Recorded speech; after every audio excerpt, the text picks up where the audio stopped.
Hey guys, welcome back to another episode of the Sanditon Chronicles. I'm your host Maureen, and today we are talking about a character who, no matter what anybody else's feelings are, no matter the controversy surrounding him, he will always be very near and very dear to my heart, as will the actor, Theo James.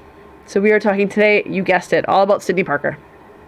I think that Theo James did a masterful job with him. I know that there have been a lot of fans who are very disappointed with the fact that he is no longer in the show. And I get it. I'm disappointed too. I wanted Sidlot. They were my end game. Stringlot is not a thing for me, even with Theo gone, because there's no passion there. There was passion with Sidney and Charlotte. There was something he brought out in her as much as she brought out in him, and there was a beauty to that relationship. That being said, the same writers who wrote that are currently writing season 2 and season 3. So I have no doubt that they're going to do something amazing. But there have been a lot of people who made comments like, anybody can play Sidney Parker. That's not true. And the reason it's not true is because Theo James embodied Sidney Parker in a brilliant way. And he did such a masterful job at it. He became Sidney Parker for this role. And it was just brilliantly done. And I know I just said that a second ago, but you can't say it enough. How he divested himself of Theo James and fully became this character is a beauty to behold. You watch right down to the jaw ticks that Theo James gives Sidney Parker in those just perfect moments, to the way he stops and stares for just a beat longer than is normal and then returns. The way that he gets so close within reach emotionally, and with the expression on his face, you can tell he's just there. And then you can almost see Theo James put that wall back up and be closed off again. It's masterful to behold. And on that note, now this podcast is all about Sanditon. And you guys know that. You guys know how near and dear Sanditon is to me, how much I love the show, how much I love everything about the show, and how much this podcast is designed to be all things Sanditon. So we are not going to focus on Theo James much more than that explicitly. I just want... I mean, it's impossible to not talk about Sidney Parker without putting Theo James in there. It's impossible. You can't do it. So he will pop in here and there. The majority of this podcast will be about Sidney Parker, though. And I just want to make that clear before people start to get upset that, well, this is Sanditon. Why are we talking about Theo James? He betrayed us. Whatever. So I just want to make sure that everyone's on the same board with this. And I'm going to cut all that out because I was checking my phone. So this is still going to be a podcast just about Sanditon. It's still going to be about Sidney Parker. It's still going to be about the characters there and there, the writing that was done for this show, for the characters. It'll still be about all of that. But Theo James has to be a part of it because Theo James is Sidney Parker. I'm going to clean my glasses while we're doing this. I know you guys won't mind.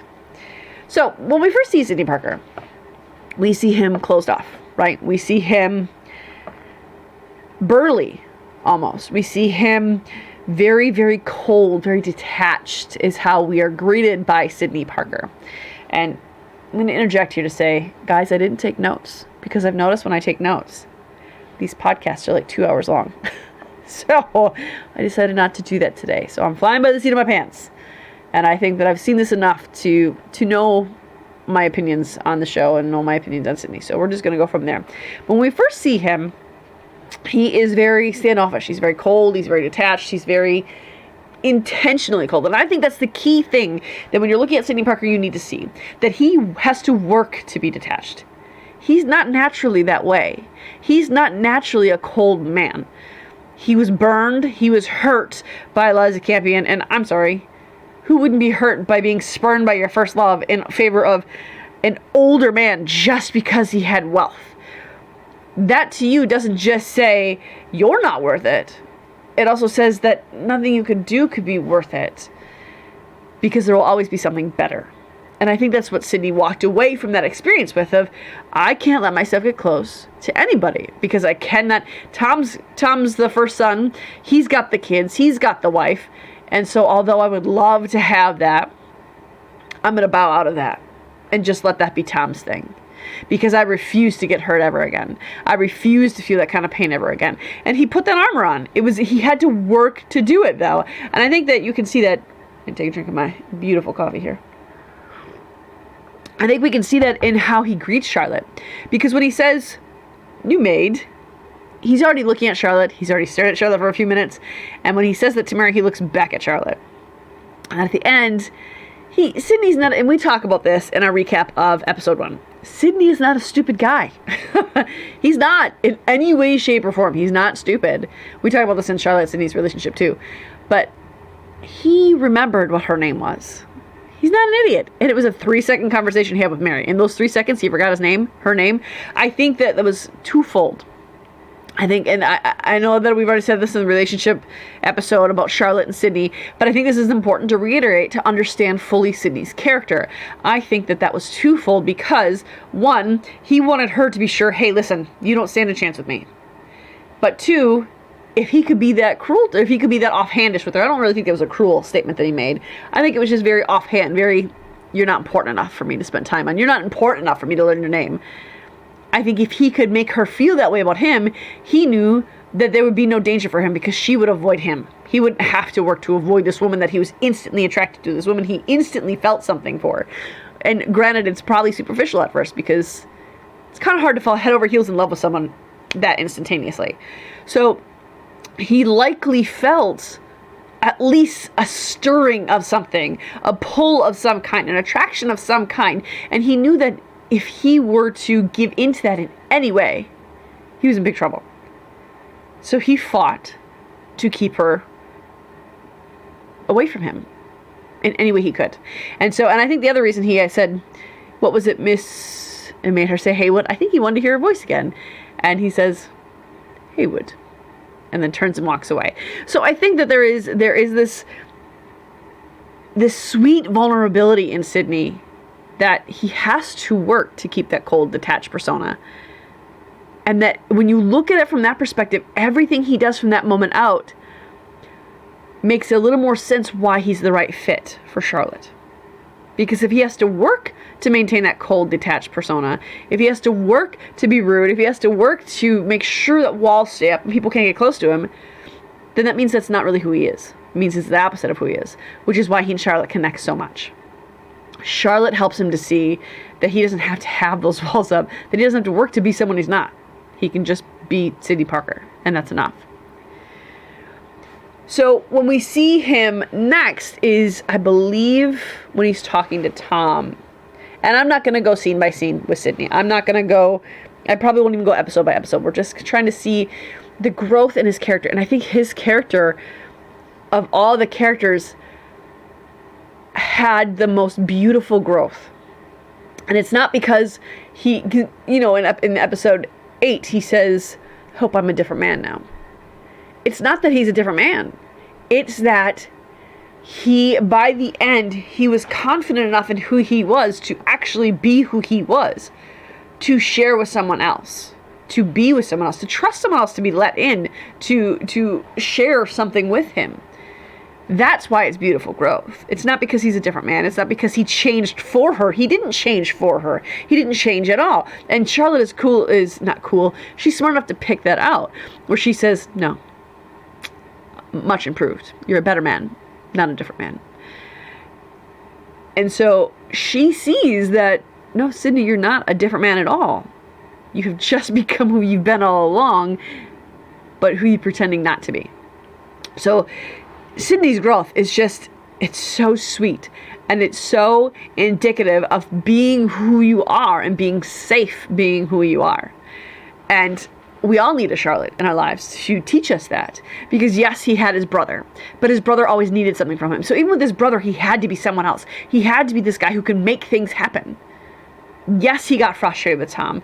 Yes, he would say, I can't do this all for you, Tom. I can't keep asking all these banks. I can't keep doing all this stuff. But he did it every time. So he does not enjoy having that role particularly, but he does have that role, and he takes that role seriously because his brother bailed him out. I thought I saw a spider over there. I had almost a little panic attack there. But he felt he owed his brother that for not letting him fall off the edge of the earth. And that's a shame, really. I don't think Tom intentionally used that against Sidney. But I think that Tom sort of understood on some level, you know what, I did this for him, so I know that he would do this for me, because that's what brothers do. But I don't think Tom really realized how much he was asking of Sidney. I don't think he ever really intended to push Sidney to those limits. I don't think he ever really intended to really pull him that far in that direction. But Tom couldn't stop, because Tom was under a bevy of debts. He was desperate and afraid. And I think probably Sidney saw that a little bit too. I think that was probably a hand in, not just that I owe my brother this, but I think Sidney saw that just a smidge, because I think that part of him being closed off meant that he really didn't focus too long on any one person. Look at his friends. Right, you got Crow and you've got Babington. Babington was a surprise.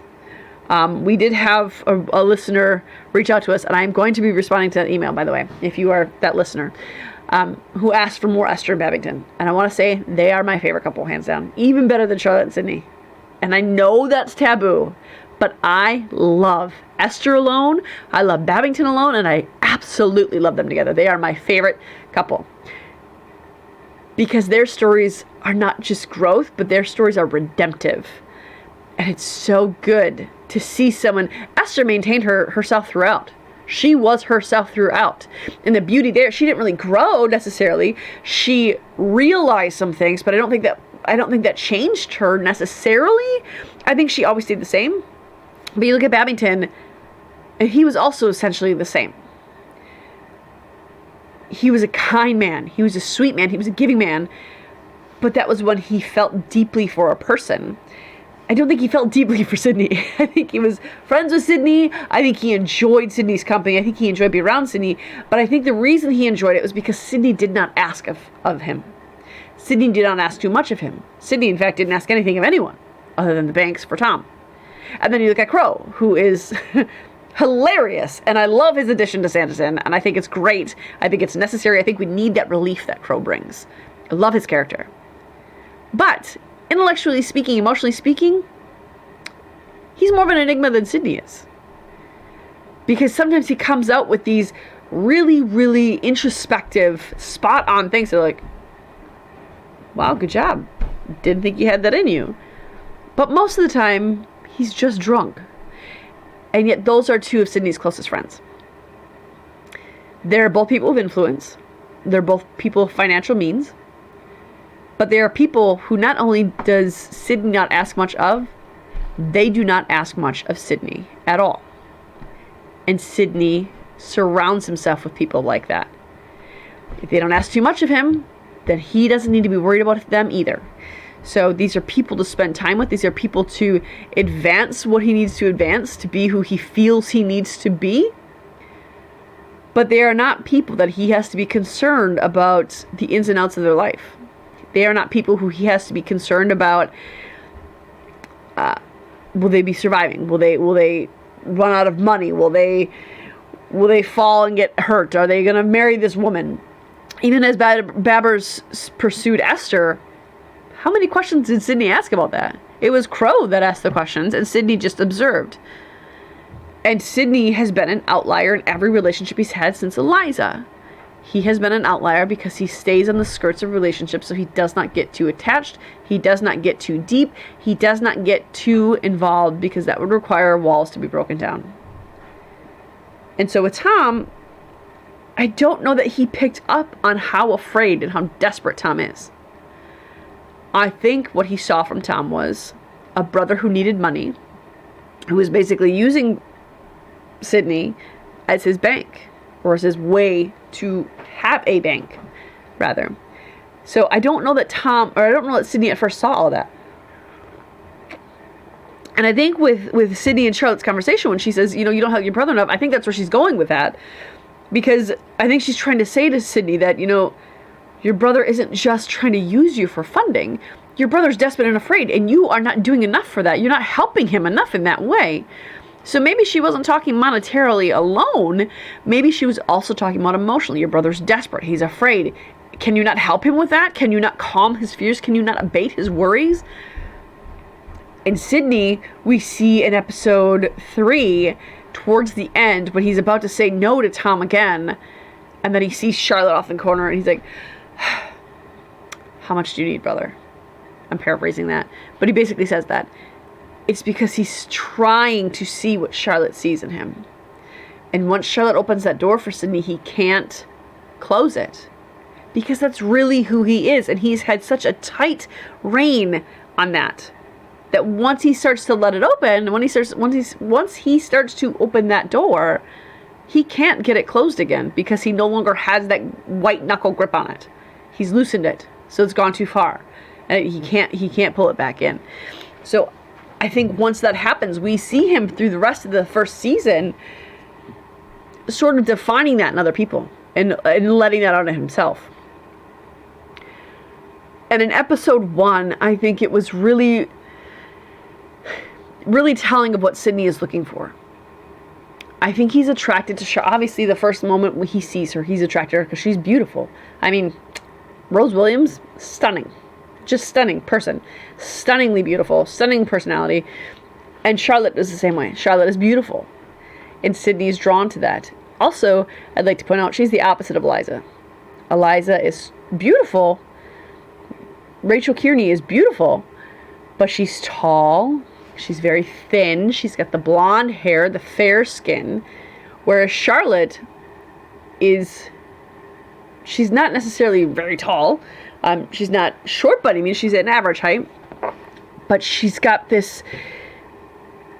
I don't know how to describe what kind of look she has, but she's got the darker hair. She's got her complexion is not as Snow White fair, and she's got more shape. So and I'm not saying it disparaging either actress in any way. I think that Ruth Kearney and Rose Williams are stunningly beautiful. I think they both are. My point in saying this is that Charlotte is kind of the opposite to Eliza. All right, so I think that's part of the reason that he's drawn to her physically, because I think that the pain that Eliza caused, he's allowed himself to appreciate, because he doesn't want to not have companionship. So I think he's allowed himself to appreciate other women as long as they aren't too close of a connection to Eliza, and I think that's how it starts. But then he hears the sound of her voice, and there's something about her voice that pulls him. And so in that first episode, when we see them on the balcony, the reason he asks her those questions, I think, is because I think that he sees potential in her and how she talked to him on the ballroom, on the floor, that, wow, here's a woman who genuinely, she doesn't want anything from me. She's not trying to find out who my friends are. She's not trying to find out how much money Babington has. She's not trying to find out how much money Crow has. She's asking me questions about how I think about things. She's asking me questions about how I feel about things. That is a sort of emotional ability and point of view that I don't think he's used to having with other women. I think women typically look at Sidney Parker as either someone with money, or someone with friends with money, or a beautiful man who is fun for a spell. I think that for him, because he works to be cold and detached and offensive, he's pushed away a lot of the worthwhile women. But this woman, who he has not really had a chance to unleash his full offensive offensive act on, he's seen a glimpse of who she is, a glimpse of how selfless she is, a glimpse of how she also cares about the things he cares about. So when they're on the balcony, he's asking these questions. I think that's why. I think that he's generally interested in what this woman has to say, because she's not like the other women he knows. She's certainly not like Eliza in how she speaks and how she acts and in the way she looks. And in no essential is she like Eliza. She didn't choose to talk about gossip of the ton. She didn't choose to talk about the high society in London. She chose to talk about things that were close to Sidney's heart. And that made him drawn to her. And I think, too, that Charlotte is so naturally good. And Charlotte is so naturally careful about other people's opinions and feelings, that Sidney is drawn to that because he craves that. He craves someone to care about who he is because of who he is. He craves someone to care about his emotions and his feelings, because what person doesn't want to have that connection with another human being? And so when he's asking her about those questions up on the balcony, he really does want to hear what she's thinking, because this woman is unlike anyone he's ever met before. And the reason that he gets so upset, again, I think this is just conjecture. I have not taken any part in writing this show, obviously. Or I would have a whole lot more cast and crew interviews for you. But I think that the reason he gets so upset is, one, because she was right on the money. All of her things that she said were correct and were right. But also, I think that he agreed with them. And agreeing with someone is also a danger of connection. And so Sidney, in those first couple episodes, really genuinely works hard to make sure there is zero connection at all. None.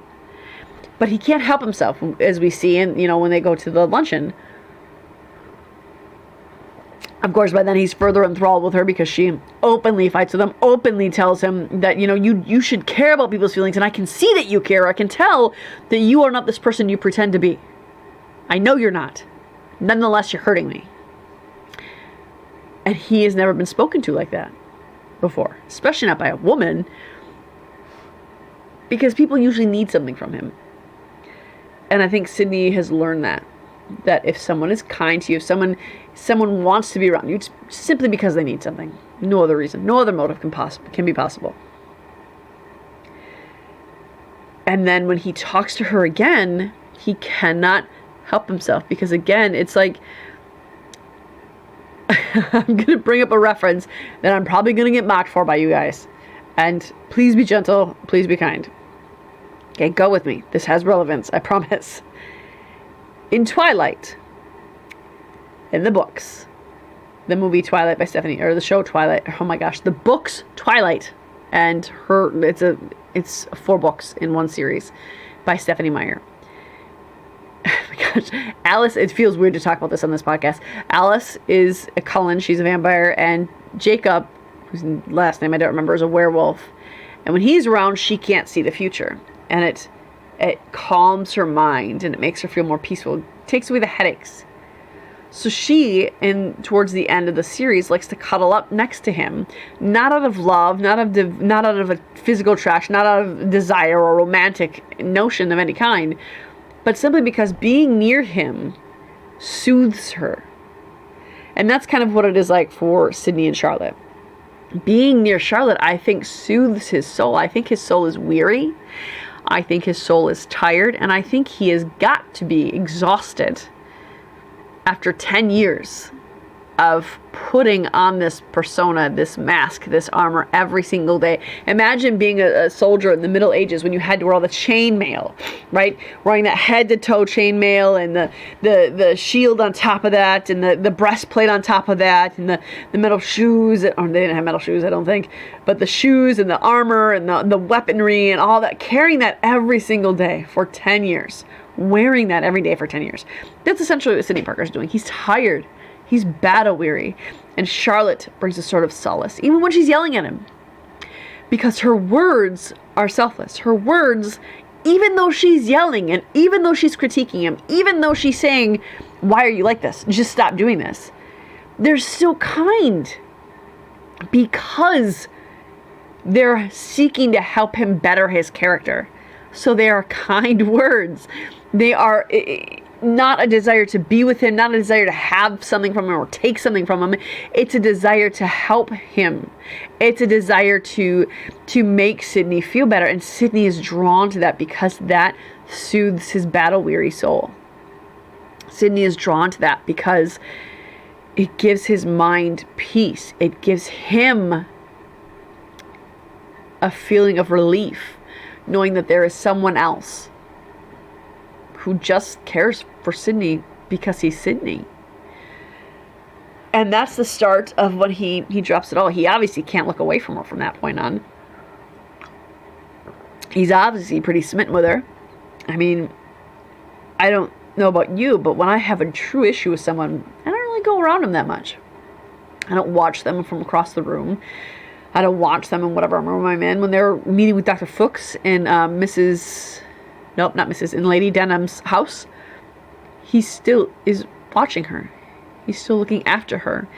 He wants to know more about her.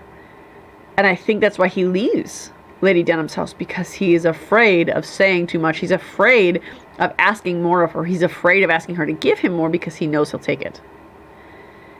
And taking what someone is offering you is opening the doors to extreme vulnerability and a relationship that's not surface level. And I think that terrifies him, because he just remembers the other relationship where he thought for certain it was the one. He thought for certain, I love this woman. I'm going to be with this woman. She accepts me for me. She loves me for me. She knows who I am and she wants me still, only to find out she doesn't want me for me. She doesn't love who I am. She must have just loved my money, and she found another prospect that was more wealthy than I was. And I wasn't enough. She didn't care about me enough. Certainly not as much as I cared for her. So he's seen that danger firsthand. He understands that danger intimately. That danger is his constant companion, because he will constantly think about it, constantly be reminded of it, and constantly dwell on that. And so relationally with anyone else, even a friend, even a brother, is terrifying to him. People only let you down. At least that's been his experience. And I think that's why he's so frustrated over his guardianship with Georgiana. Yes, he finds her frustrating. I find her frustrating. But I think it's that someone else has to be reliant on him. And he doesn't want to have any connection of any kind. He doesn't want anyone else reliant on him, because he doesn't want to have to give of himself at all. That's the biggest struggle with him and Georgiana. He's refusing to give of himself because he doesn't. That's not true. I was going to say he doesn't know how, or he doesn't want to, but neither of those things are true. It's that he is paralyzed with fear at the idea of giving something of himself to somebody else. Even Georgiana, who's just a ward. And I think a real ward, not a bastard child. I think that he genuinely sees that who she actually is, and I think it's not his baby. And I'm bringing that up if you guys have watched my interview with Paula Byrne, where we talked about typically in those times what a ward means for a man of that age, of those standings, and they have a ward. It's usually their illegitimate child, and this is not what that is. But he's terrified to give himself to this girl who he's just caring for. He's terrified to give himself to his brother. Oddly enough, Mary is the only one who can break through to him, but not because, I think she soothes Sidney in a different way. Charlotte and Mary, I feel like, are the only two who soothe Sidney. I think that Crow and Babington allow him to be as detached as he wants, without fight, without requesting more. But you'll watch and notice that Babington and Crow, when Sidney happens to give something of himself, especially Babington, will watch him with intent and will listen to every single word and remember it. So while they don't ask for more of Sidney, they are more than willing to take what he gives them. But Mary and Charlotte give him soothing of a different kind. I think Mary soothes his soul in that she genuinely accepts Sidney for who he is. She sees his faults. She sees his wrong attitudes. She sees his cold, detached nature. She sees how he runs from things. She sees how he doesn't let people in. And yet she can still say to other people, he really is good. He is so kind, and he is so good-hearted. And Sidney is such a good man. And I think it's pretty clear that Sidney's very aware that this is how Mary feels about him. Very aware. So she soothes him because while she doesn't ask anything of him, she's very open about how much she loves him. And again, people crave that connection because we were built for relationships. We were created for relationships. And I think Sidney really resonates with her because of that. Because she is someone who she doesn't want from Sidney. She doesn't want to take. She only wants to give him. And what person who does that is not a joy to be around. And I think that's why he truly, truly loves Mary. I think that's why he truly enjoys being around her, because she accepts him in this way. Because she loves him no matter what. Because she understands, hey, you're not perfect, but I don't need you to be perfect. I just want you to be you. And Charlotte, to a different degree, does the same thing. So, one of the things I love about episode 3, obviously that's where they start to get softer with each other, between Charlotte and Sidney. But you see kind of the whole gamut of Sidney's emotions. You see the whole gamut of his character. You see him in the beginning be detached, of being, pretending, I think, to be frustrated at Charlotte, bumping into her, seeing her, but he enjoys it. And the reason he's frustrated, he may not be faking that, but the reason he is acting frustrated, or maybe genuinely being frustrated, has nothing to do with Charlotte. It's the fact that he cannot stop thinking about her. This is the one girl in a decade he hasn't been able to get out of his head other than Eliza. This is the one woman other than Eliza who has captivated him in this way. And he's mad that he cannot keep his armor up enough to keep her out. And that's why he keeps getting so frustrated every time he runs into Charlotte. So even without trying, at this point, right, Charlotte's like, I'm done with you. I don't need to talk with you. I'm fine being separate from you. You're the last person I want to see right now. You yell at me every time I see you. We're not friends, man. So even though that's Charlotte's attitude, every time he sees her is a new reason to love her, is a new reason for him to want to be around her. Because of what she draws out in Sidney. Because of what she, and I have to imagine that the return to wanting someone else, the return to wanting that companionship, of seeing someone and thinking, I want to be with them. I just want them.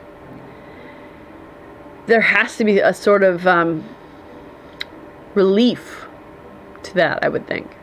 After all these years of being alone, of having to do it all your own. Because when you're that detached like Sidney is, yes, he saw his brothers. Yes, he saw Mary. Yes, he saw his friends. But he was doing life alone. He didn't allow anyone in any respect or regard to his life, what he was doing, who he was. To have someone who you were realizing that you wanted to be with him, it had to be both scary, but also a sort of relief of being around her just soothes my soul. And so in episode 3, he starts off frustrated that he sees her all the time, and then he goes to, okay, I'm leaving this doctor's demonstration. I'm leaving. I'm going. To seeing her in action with someone who is gravely injured. I mean, Old Stringer could have been really, really seriously hurt. And so Sidney sees her take charge. And in that, he sees someone who could be his partner, rather than another person he would have to care for, another person he would have to be responsible for. He saw her as a partner, or began to, at least. Whether he realized it or not, I think he began to see her as a partner then. I think that's why he just stares at her so much during that scene, because he can't imagine another woman, certainly, being not only capable, but desirous of helping someone in that way. And who is able to care for themselves in that way. Who would not constantly demand from Sidney. I don't think he's used to seeing that. That's a whole new concept for Sidney, I believe. So after that, they had their talk in the street, obviously, which we've already talked about in our last episode, between Charlotte and Sidney's relationship. But in that scene, as it pertains to Sidney, I think the reason he laughs the way he laughs those couple times, I don't think it's because Charlotte's being particularly funny. I think there's sort of this giddy, I don't want to say euphoria, but this giddy relief, maybe, to letting someone else in. You imagine, we talked about the chainmail, wearing that every single day for 10 years. Letting someone in looks like them taking off your helmet and your breastplate, and your shield and your weaponry, and letting them carry half your load. Imagine how much lighter he felt, thinking, either subconsciously or consciously, either this woman's going to take half of my load, or I'm going to give this woman half of my load. And the reason I came to that conclusion, this is not just me being fantastical and throwing things out of my head just as fact, but we see that when they're walking along the beach and he verbally lets her into his fold. He verbally, it sounded weird, he verbally asks her to partner with him. He verbally asks her to join him in sharing his burdens. When he asked her to keep an eye on Georgiana, he doesn't need her to. No one needs to watch Georgiana. Georgiana can do what she does. He has Mrs. Griffiths. He has, well, granted, Mrs. Griffiths isn't the most competent companion, but he has Mrs. Griffiths. He has Reverend Hankins. He has Tom. He has Mary. He could have asked anybody else in that town. In fact, he kept leaving all those times without having anybody watch Charlotte or watch Georgiana. So why would he ask Charlotte if it weren't to let her in? If it weren't to share his burdens with her? To share his burdens with somebody. And I think that's why episode 4 is so heartbreaking for some. Looking at you, Janice. Because he had finally, for the first time in a decade, let someone else in to carry his burdens with him. Rather than him carrying it all on his own shoulders all the time. At all times. And I think that one of the reasons that Charlotte connects with him so well, or rather that he connects with Charlotte so well, because I don't think Charlotte is connecting with him at first. I think she's enthralled by him. I think he's an enigma to her. I think she's attracted to him, certainly. I think that Charlotte suspects there's good in him. But up to this point, she hasn't connected with him. I think it was Sidney was connecting with her. I think that one of the reasons why is because she is unafraid of whoever Sidney might be. You're going to be a beast? Fine, then be a beast. But I'm not going to bow down to that. If you're going to be kind, I'm more than willing to forgive your beastly ways and be friends with you. If you're going to be loving, I'm willing to receive that love. And she sort of gave him the freedom to be whatever version of him he needed to be in those moments. To come out of that shell and become that better man by the end. And I think that's why he connected with her so well. I think there was an intuitiveness to that on Sidney's part of knowing that Charlotte will let him be whatever version of himself he needed to be. And I think that that was something that when Sidney realized that, I'm going to bring up another movie that Theo James was in. He was in Divergent, in the Divergent series. Yes, I like young adult stuff as much as I love Jane Austen stuff. That's okay. It has the word adult in it, so I'm good. But there's this scene in the movies. If you haven't seen it, this may mean nothing to you. But there's a scene in the movies where they're put under this serum and they are supposed to kind of be like mindless drones, robots sort of. They don't turn into robots, but they're supposed to be controlled by this serum. And he's fallen in love with this girl, Theo James's character, his name is Four. He's fallen in love with this girl named Triss. And he is not susceptible to the serum, so he is not controlled, but he has to pretend he is, so he doesn't die. Same thing with this girl he falls in love with. But neither one of them really knows that it's going to work. Neither one of them really fully understand if that's how it's going to work out. So he's filled with worry about her. And she finds him, and still pretending to be controlled by this serum, she reaches down and grabs his hand. Or he grabs hers. I don't really remember which. It's been a while. And what Theo James did for his character is much like I think that is happening to Sidney Parker's mind and soul. He just goes... And it's almost like his shoulders kind of became more natural. They weren't holding up here tense. They were just kind of like, as he exhaled, everything fell off. And he closed his eyes and he was just like, and I imagine that's what's happening to Sidney when he is letting this girl in and seeing that she's willing to let him be whatever version of him he needs to be. That's him just almost like, thank God. Thank God you're here.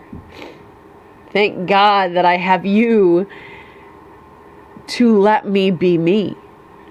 Thank God that you are the first person who is not expecting me to be better at a pace that I cannot do.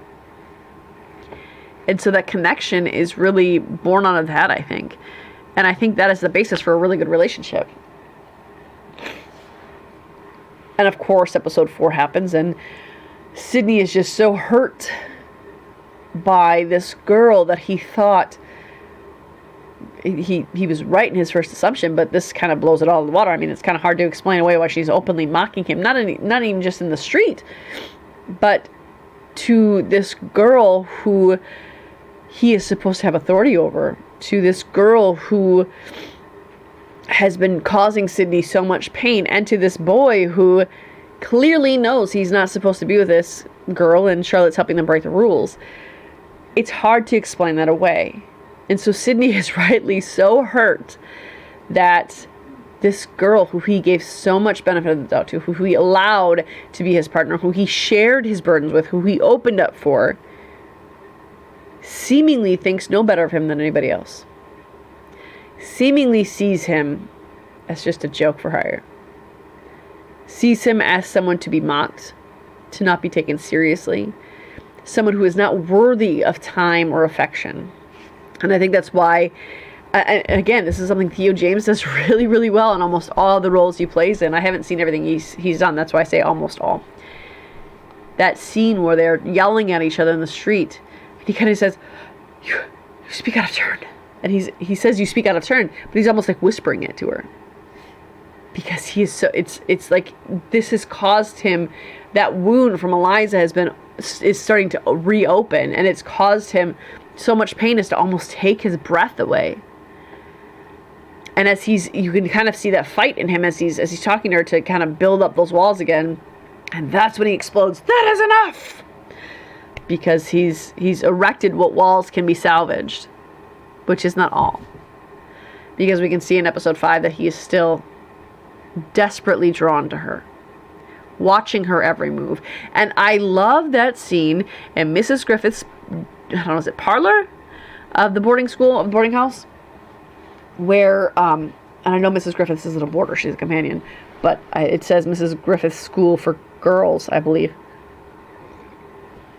But I love that scene when she comes in there just to tell him her role, and he cannot help but unburden himself to her immediately.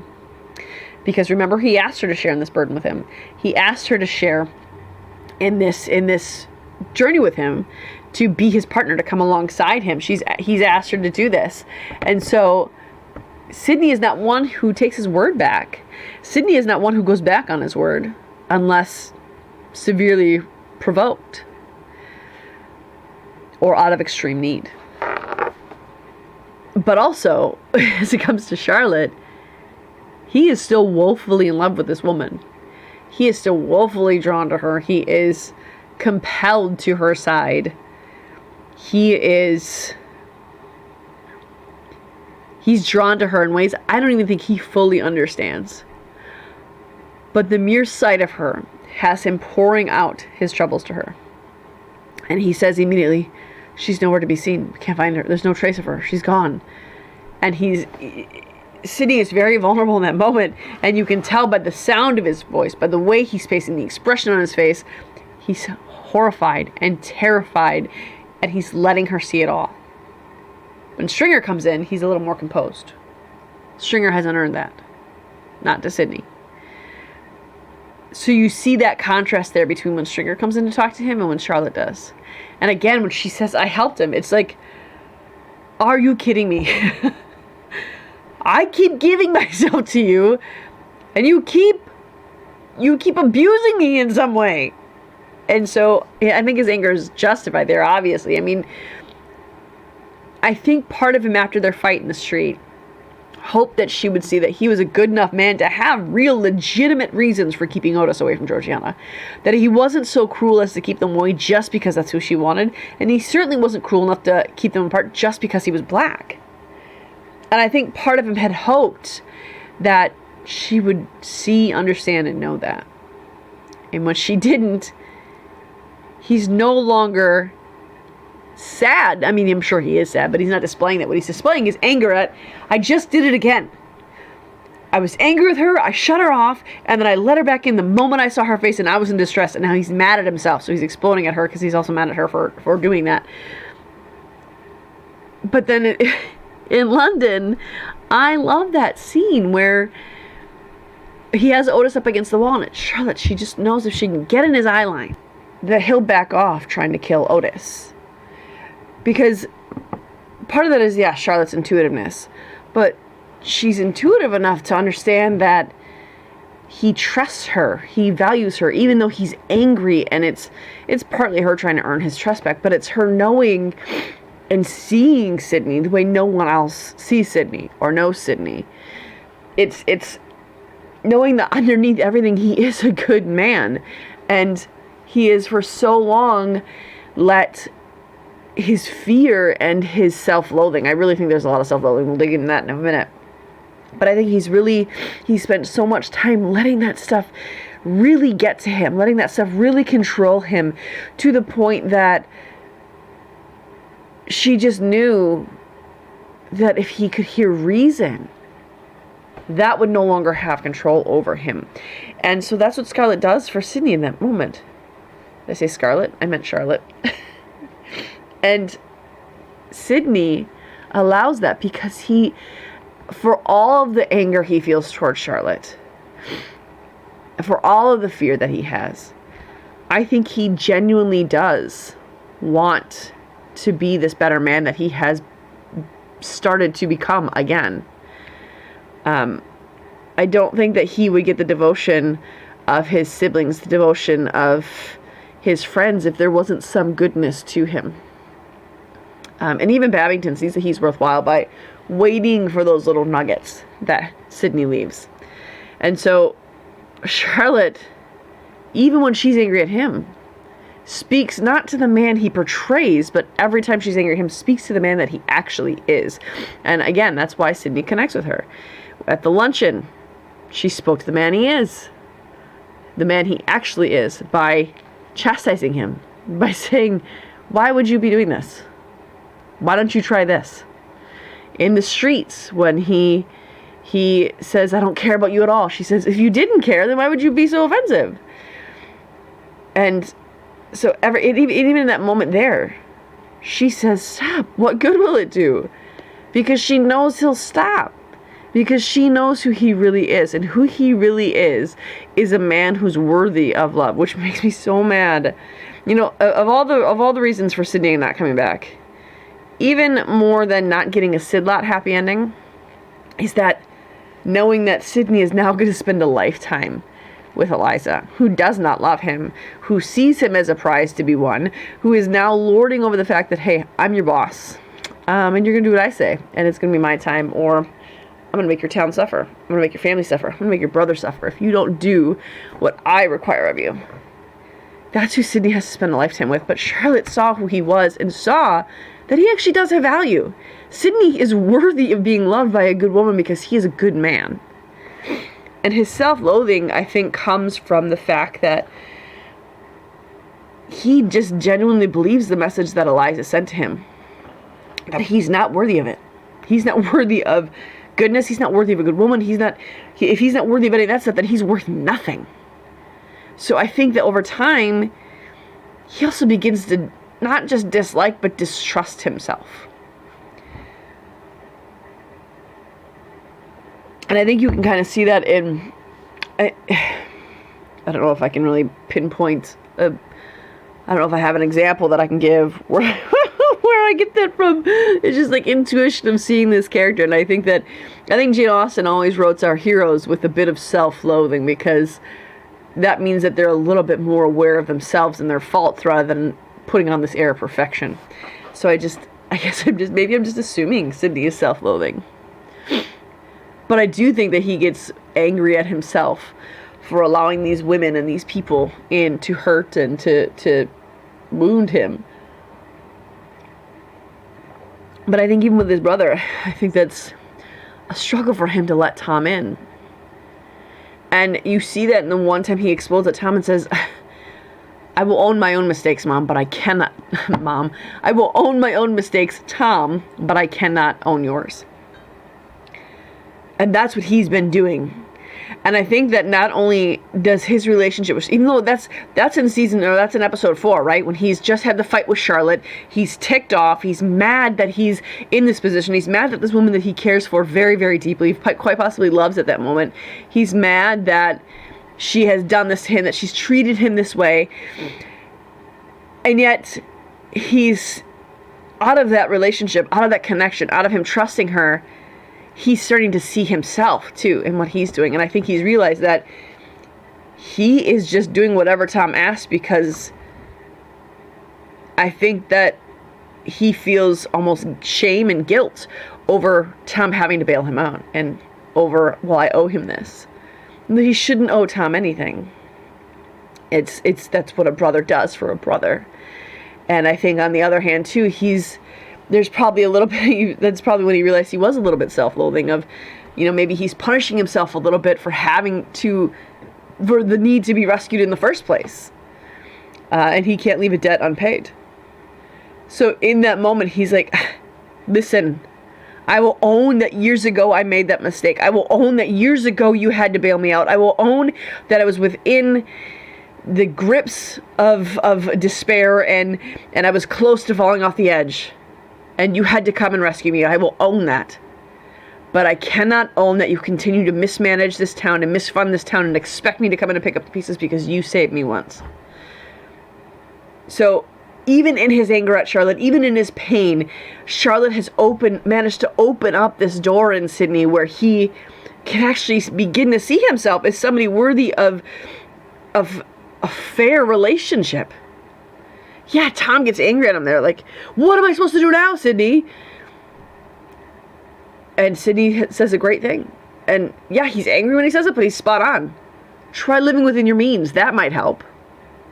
He's angry about it, but that's him realizing, why am I picking up the pieces for this man he's not living right? And yet I'm supposed to come in and fix his money problems when he can't stop spending money on things like expensive necklaces for his wife. So I think that Charlotte has helped him to really see that he is worthy of love, even when he's hurt by her apparent dislike of him, her apparent mocking of him, her apparent complete disrespect of him. He has been able to really see what he's worth in those moments, at least partially.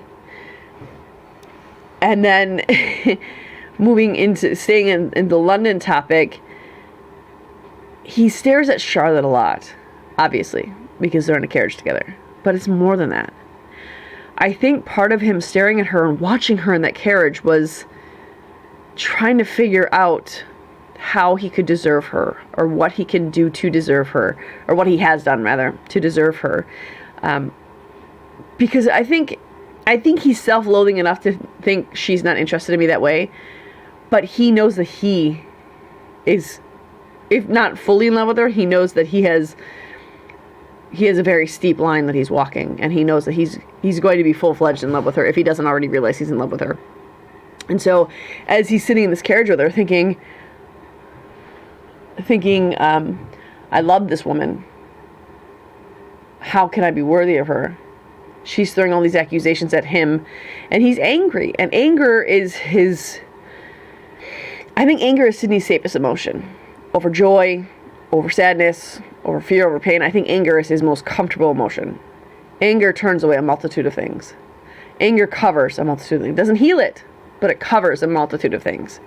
And I think Sidney is angry because it's easier to be angry than anything else.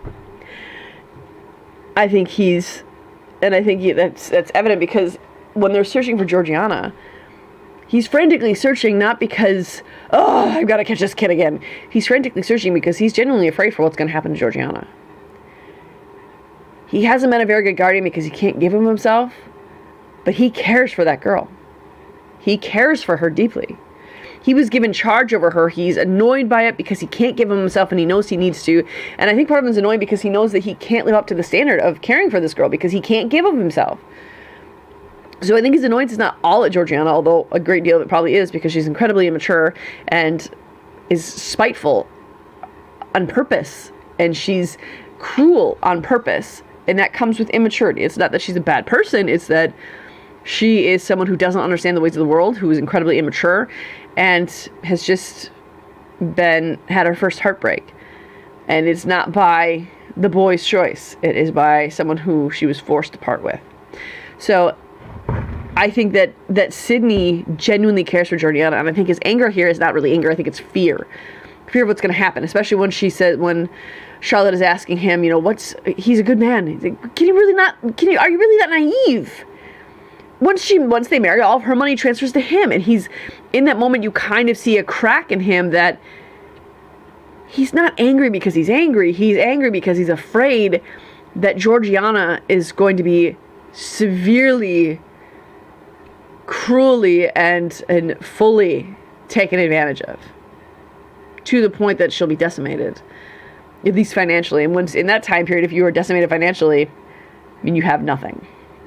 The slums in London then, the slums in England then, slums anywhere then, that no one could sustain that for long, at least not with any sort of hope or comfort. It was a dark, dark thing to be in the slums. It was a dark, dark thing to be poor. It was prone to diseases, prone to starvation, prone to dehydration, prone to freezing. There's so many negatives.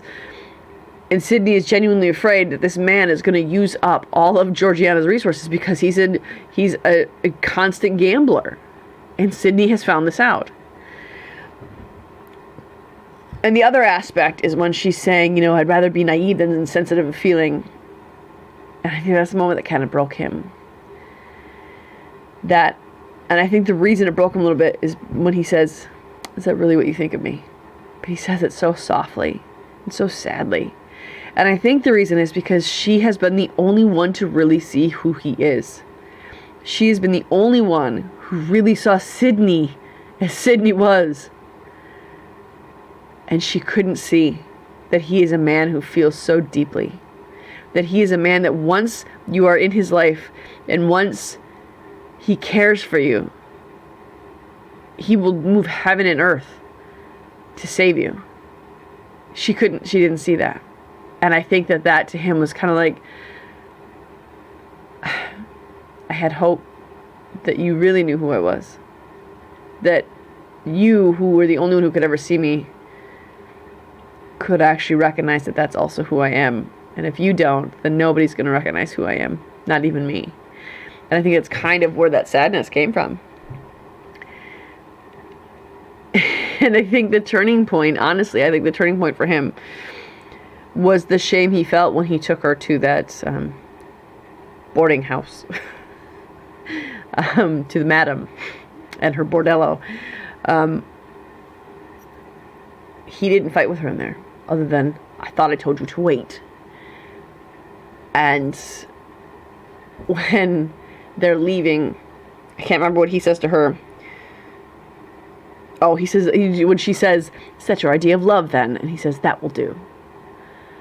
And they leave, and he sits there, and he's just like, and he just heavily sighs. He looks down for a minute, he looks up, and I think that's the moment he really fully realized, I need to be better to deserve this woman. He was better almost without trying being around Charlotte, because Charlotte just brings it out in people. But I think that was the moment that he realized he needs to actively make better choices, be better about his relationships, choose better ways to communicate, better ways to be in a relationship. And I think that was also the moment he realized fully her mettle, and maybe a little bit that she was the reason she was so angry that he was there, was because she was starting to have feelings for him too. And I think that Sidney could see that at that moment, that he's just kind of ruined some of the luster of what she might have begun feeling for him by taking her in there and then having the madam know him by name. So I think that was kind of why he was sad there. But then we see him come out of that and realize and be open and vocal about, Charlotte, there is no one more equal to you. There is no one who is not who is on your level. You are more than equal to every woman in this room. And I think even with Eliza coming back, I think that was a last-ditch fear for him. Instinctive. Because you look at him in that dance with Charlotte. And first of all, I hate that the moment she appears is the first moment they start laughing and smiling together. Like, that was foreshadowing in its finest form. Great cinematography there. But the fact that he is openly light, openly joyous, openly silly, openly physically affectionate. I mean, in the end, when everyone parts, they still sway together, holding each other close. In the beginning, they do the same thing. So he's openly physically affectionate with her. He's openly pulling her to him. Sidney doesn't act like that. Sidney is distant at all times. He's proper at all times. He works to do that. But at that moment, he was openly vulnerable with her in that way. And then him going to Eliza doesn't make sense unless it was, I think it was probably twofold. I think it was this woman from his past who he has been running from. And I think part of him has been trying to regain who he was before Eliza sort of ruined him. And that's unfair to put fully on Eliza, but I don't know how else to word it to have you understand what I'm saying. But I think that before Eliza left him, before he was left devastated, and before he was left broken, I think he was trying to get back to the person he was before, because that's still him in essentials. And I think part of seeing Eliza was maybe a questioning of, maybe I have to be around her. Maybe I have to talk with her to get back to who I was. But I think there was, of course, there's also that this woman I haven't seen in 10 years is here, and he's finally at this point where he's lighter. He's almost to the person he used to be, only he's wiser now. That he sees her and all those good feelings come back because he's already feeling good. That could be part of it, but I think part of it is also a fear reaction of, okay, I'm starting to feel this for Charlotte, but the woman who I used to feel this way for is right there, and maybe this is full circle. Maybe this is just because I'm supposed to be with her. So I'm gonna not throw Charlotte aside, because I don't think he ever could. But I think his idea is that I'm going to step away and move towards Eliza, who's comfortable because I know how she works. She's comfortable because I know exactly who she is. She's comfortable because she's not going to expect any more from me than I am right now. But Charlotte is going to see through all that stuff. Can't hide anything from Charlotte. So I think part of it may be a fear reaction. And then, of course, in season 7, he brings her back, or episode 7, he brings her back. And the whole time, he's obviously looking toward Charlotte. The whole time, he's obviously blatantly staring at her, mooning at her. It's why Eliza Campion reacts the way she does to Charlotte. It's why she instantly doesn't like her. Because it's very clear, very obvious, and very evident that she is the one who has Sidney's heart. That she is the one who's captured the mind and the soul of Sidney. And that clearly doesn't sit too well with Eliza, because she's trying to capture her prize. Which, by the way, is all Sidney is to her. I love that they included that outtake or that deleted scene for us to look at, where they're walking through town and he's talking about how changes are there. No, you haven't changed. You're still the same man you were. No, he's not. Because while you left him and you were with that other man, he was completely broken. He was devastated. He was forced to change because of what you did.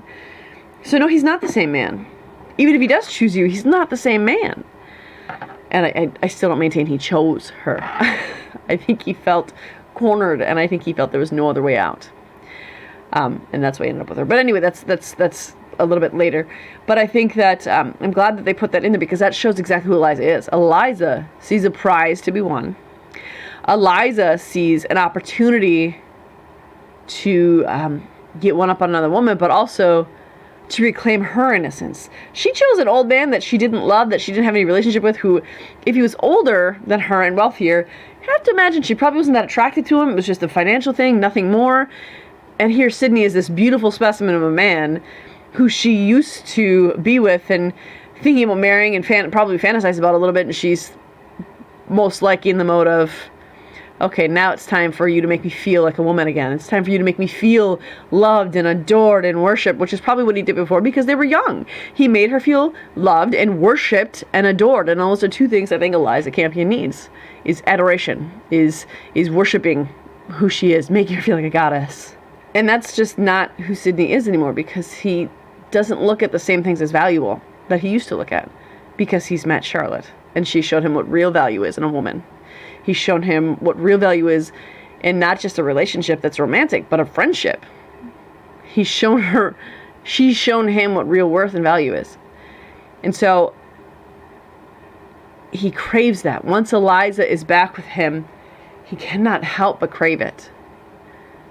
Because there is no value in idleness. There is no value in surface level relationships. There's no value in only caring about other people's perceptions. There's no value in the stereotypical wealthy woman's in their claims, in their social climbing, it's just vapid talk. There's no value in that. And Sidney is just, honestly, he's probably just too old for that. He's most likely 28 or so, almost 30 probably.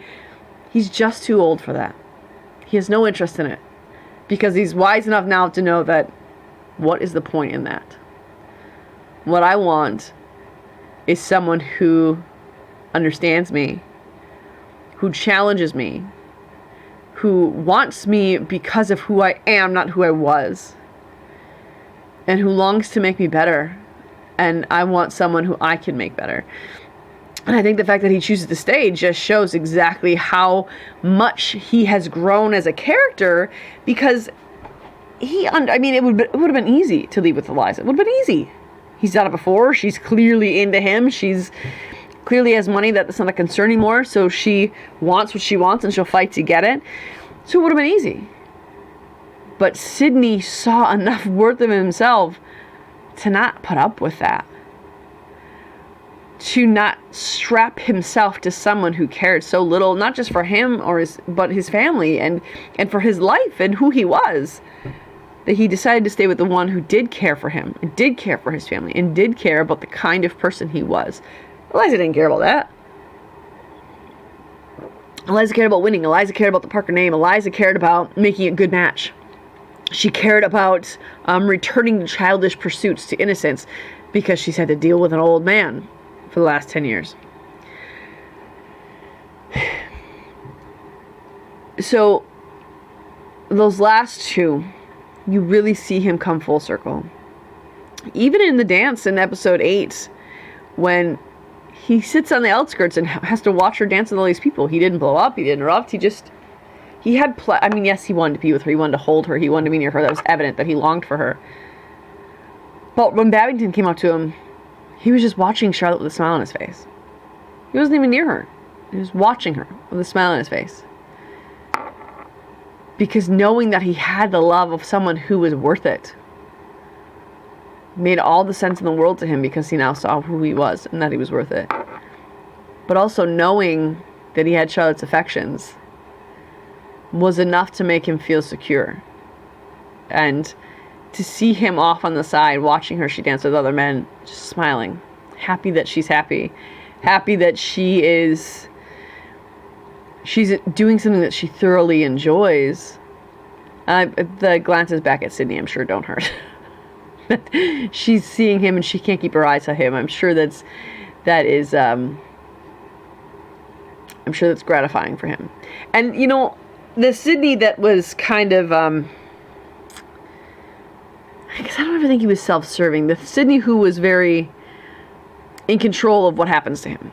The Sidney who made his own decisions, did his own thing, and he got what he felt he needed. That Sidney does come on a little bit, and I love it, because it's just very subtle. But after Mary talks with him, he's on his way to go ask Charlotte to dance, and Mary stops him for, I'm so sad that Kate Ashfield did not remember what she said to him in that moment. But she talks to him off to the side, and then Stringer takes his chance and pulls her to the dance floor. And Sidney just goes and looks at Mary like, really? Really? And that's a bit of the Sidney who he had become coming out. So you know that he's not just reverting to a different a different character. He has, through his pain, he has changed. The pain has changed him, but Charlotte has softened those edges and opened him up to be who he really was. And so when she sees him on the balcony, he admits to all of his faults, because I think it's probably easier for him to admit to those faults because they weren't really who he was. When he says, "What a brute I was." Yes, your words were brutish. Your reaction was brutish. And she said, I deserved every word, because she knew that she was right. But she also, saying that stuff about someone's family to their brother that you just met, probably not like your wisest move, Charlotte. So the fact that they are both willing to own their mistakes and still give of themselves to each other is a big deal. And I love that just him saying her name right there. It's almost like he said it on a sigh, like, Charlotte. Like, it just brought his soul peace just to say her name. And I don't think, like, that can be seen as romantic, but I don't even think that's romantic. I think it's one of the sweetest things, that her very name could bring him that kind of relief. What a great companion it has that your very name could bring them relief. How beautiful a moment that is. And obviously I haven't really touched on the kiss much, but that doesn't show a lot of growth in him, other than he couldn't hold back. And that's what I think Charlotte needed too, is that that's another Charlotte Sidney thing. I think she needed passion, and he's a passionate man. And I think right there, that was I think that was the main purpose of that, was obviously to show love, obviously to be loving, but Sidney is showing that he's passionate, and not just in physical attention, not just in a romantic sense, but in everything he does. He's passionate. He's been channeling it into rage. He's been channeling it into keeping walls up, but he's a genuinely passionate person. When he finds something that he wants, when he finds something that is worthwhile, when he finds something that is just, I need this to be a part of my world, I can't let go, he's passionate about it. Which is why it's so devastating when that fire happens. And it's so devastating when all of those things that Charlotte had said of, you don't help your brother enough, I think were kind of the driving force for him. Of, my brother has done a lot for me. He saved me when I needed saving. He has no means to save himself this time. Now I need to save him. You have to imagine that if Tom is running out of money now, you have to imagine that then when he saved Sidney, I kind of wonder what that meant to Tom financially in that time. If it was harmful to him and his family, if he gave what he didn't have just so he could save his brother, I think that it's hard to judge the situation unless we know that. But I think that that's what Sidney saw, was, my brother helped me when I had no way to help myself. And it is my job as his brother, because I love him, that I had to help him when he cannot help himself. My only issue with him choosing Eliza is, why didn't you go to Babington? Why didn't you go to Lady Susan? And I think part of the reason he didn't, maybe because I'm just trying to make sense of it, is because he knew that Eliza was a certain yes. And I think he felt, I don't think he was prepared for how much Eliza had changed, how conniving she was now, how what is the word? Cunning she has become. I think he expected, I will ask Eliza to marry me, I will own her money, and I will run this marriage the way I want to run this marriage. And it will only be a marriage in name, because I am the husband and I am the head. But I think that having her own money offers her a certain amount of control, especially since they weren't married yet, and Tom needed saving then. So I think that Sidney was thinking she was more the girl she was, rather than the girl she is now. And I think that was a mistake. And I think that we can kind of see that when they come back in at the wedding, and Eliza comes up to him and Charlotte as they're talking, And she is her snide, manipulative, bratty little self. And Sidney won't say anything. He just looks off to the side. He clenches his jaw several times during the conversation. Won't acknowledge anything that she says. Even when she directly asks him a question, he won't even answer her. He won't even look in her direction. Because she's controlling the purse strings at that moment. He knows, he's very much aware that one wrong move on him and she will end that marriage relation, or she'll end that marriage contract, because they aren't married yet. So she can end it at any time, but his brother needs the help then. When he tells Charlotte that he's going to marry Eliza, the look on his face, and part of me wanted to say, just, Sidney, you deserve that. Go after her. At least tell her you love her. But I think the reason he didn't is because he knew that she already knew. Because she got him right away from the get-go, more than anybody else did. So I don't think he felt the need to say that. But I think he also felt, if he uttered those words right then to Charlotte, he could not go through with what he had agreed to go through to save his brother's family. I think saying those things out loud for Sidney, it would have almost been like the death toll. Or the sound of death, when they ring the bell or whatever. Because I don't think he'd be able to go through that if he voiced it out loud. And when she walked away, knowing he had caused her that pain, the pain on his face, and this is why this is one of the reasons no one else can play Sidney Parker. The way Theo James is able to emote on behalf of Sidney Parker cuts you right to the deep. It goes right through you. And the look on his face as he longingly, devastatingly, almost desperately looks after the one love of his life, who graciously said, I understand. I understand why you had to make this decision. I know you would never do that to hurt me. I understand that you do it out of necessity, but I can't stand here because it hurts too much. He heard all that in what she said. And then watching her leave, the expression on his face is so devastating. So devastating. And that's why. But again, Sidney is passionate about people who he thinks are worthy. And Charlotte is the most worthy person he's ever met. So when he meets her up on that hilltop, I don't think his intention, I think part of him probably might have hoped she'll give me the go-ahead to end this. I think part of him might have hoped that she would just run with him. But I think he also knew that was never going to happen. I think he hoped for it, but he absolutely knew it wasn't going to happen. And I don't think that he went there for that purpose either. I think he went there because he wanted her to truly understand, because he didn't say those words. And I think that's why he said, I don't love her, Because still he couldn't say, I love you. He still couldn't say that out loud, because I think that he wouldn't have been able to go through with it if he voiced that out loud. So he said instead, I don't love her, I think that he truly, truly wanted her to understand that he would do what he could to remain faithful to her, and that she was it for him, even though he had to make this other decision.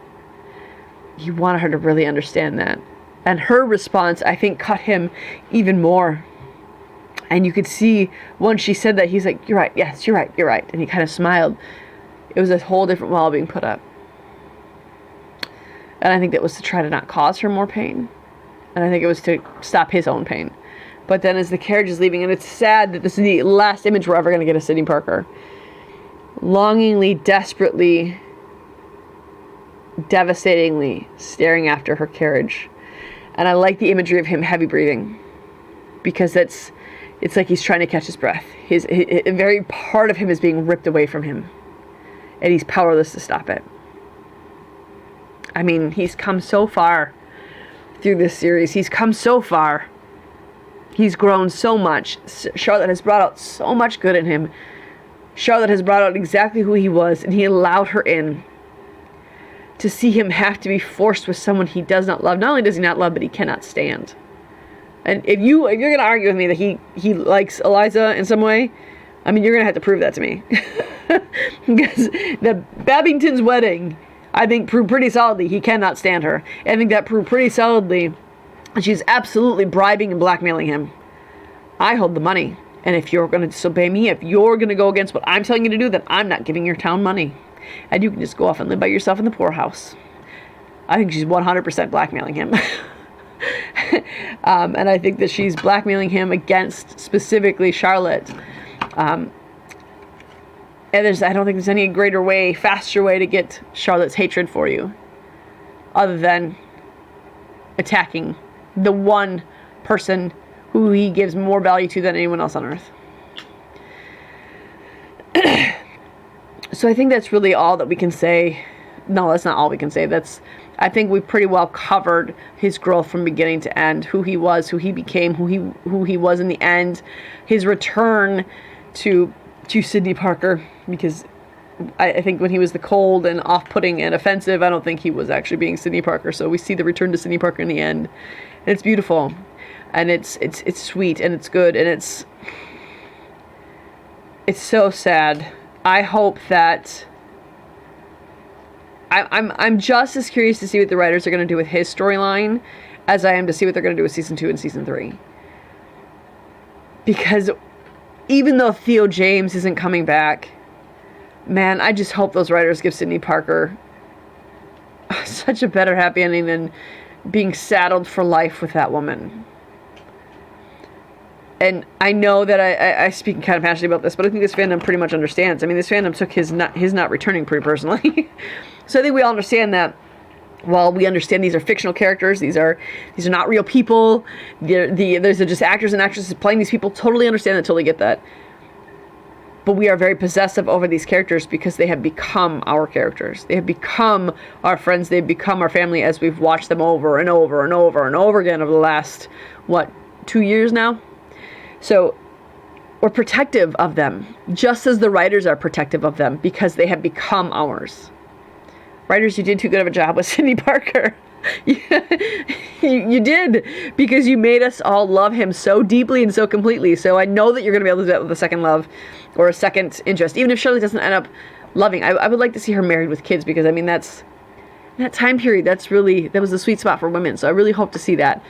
But I really, really hope that they don't leave Sidney in this kind of position, because that would be devastating. That would be sad. So on that note, please let us know if you've agreed with my assessment, if you disagree, if you think I'm reading way too much into a fictional character. Tell me that too. I read everything you write. I love seeing the comments. I love seeing the feedback. It's important. I want to give you exactly what you want because I'm a fan like you. So if you want to be a part of this podcast, if you want to be interviewed, remember, we talked about this with the Ollie Blackburn interview. If you want to be interviewed by me, not necessarily co-hosting something with me, but if you want to be interviewed by me, and just chat Sanditon and whatever we want to chat Sanditon, please reach out at the.sanditonchronicles@gmail.com. You can reach out to us on Instagram at the.sanditon.chronicles or just search the Sanditon Chronicles. You can reach out to us on Twitter at SanditonThe, or again, just search the Sanditon Chronicles. And we also have our Facebook group, the Sanditon Chronicles Sanditon Family Fan Club. Reach us on any of those avenues. Please let us know what you think. Remember to rate, like, subscribe, and share these videos. The more downloads we get, the better content we can give you. Always remember that. So on that note, we will see you next week when we are talking Georgiana and Otis. Bye, guys. Have a great week.